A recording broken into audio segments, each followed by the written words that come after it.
আসসালামু আলাইকুম সবাইকে, শুভ সন্ধ্যা। আবারও স্বাগত জানাচ্ছি আমার চ্যানেলে।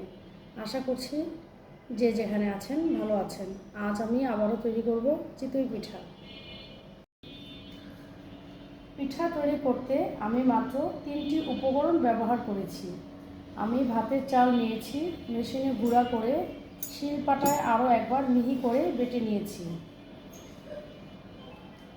লবণ নিয়েছি স্বাদ মতো, নর্মাল পানি পরিমাণ মতো নিয়েছি। এবার আমি ব্যাটার তৈরি করব। ব্যাটার তৈরি করার জন্য প্রথমে দিয়ে দিচ্ছি পরিমাণ মতো লবণ।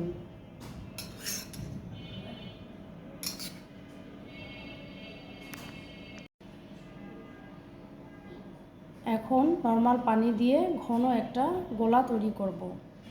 আমি এখানে অল্প করে পানি দিচ্ছি।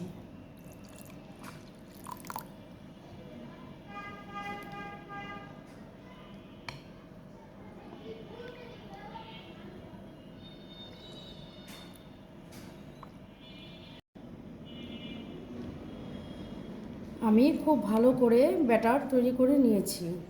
খুব বেশি পাতলাও হবে না, আবার অনেক বেশি ঘনও হবে না।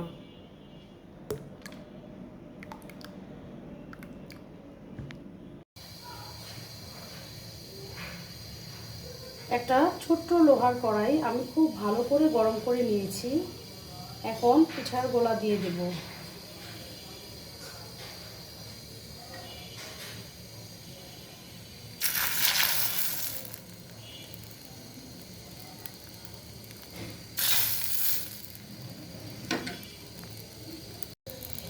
এবার ঢাকনা দিয়ে ঢেকে দিচ্ছি।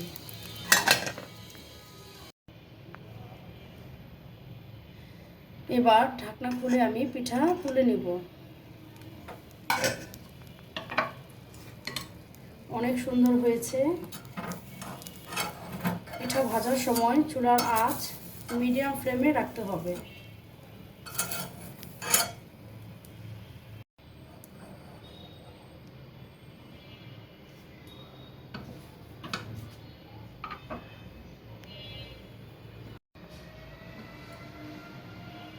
ঠিক একইভাবে আমি সবগুলো পিঠা তৈরি করে নিব।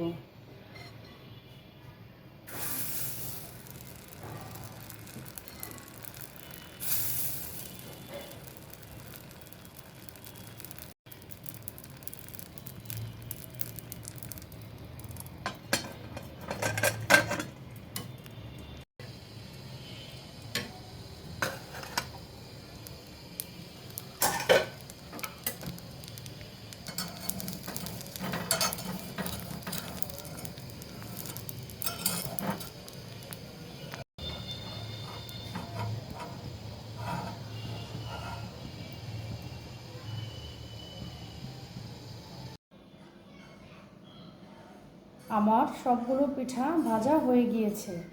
অনেকে আমাকে বলেছেন আপনাদের পিঠা ভালো হয় না, তারা আবারও এই পদ্ধতিতে বানাবেন। আশা করছি সুন্দর মতোই বানাতে পারবেন ইনশাল্লাহ। আমি কোনো প্রকারের বেকিং পাউডার কিংবা সোডা ব্যবহার করিনি।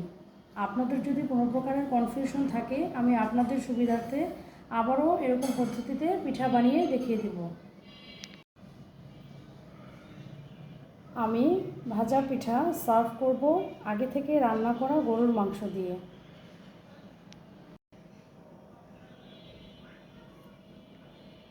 আপনারা চাইলে পিঠা ভর্তা কিংবা অন্যান্য মাংসের সাথেও পরিবেশন করতে পারেন। এই চিতই পিঠা রসে ভিজিয়েও রান্না করে খাওয়া যায়। আশা করছি আপনাদের কাছে পিঠা তৈরির প্রক্রিয়াটি ভালো লেগেছে। ভালো লাগলে পাশে থাকবেন। আবারও দেখা হবে কোনো রান্না নিয়ে। সেই পর্যন্ত সবাই সুস্থ ও নিরাপদে থাকুন। আল্লাহ হাফেজ।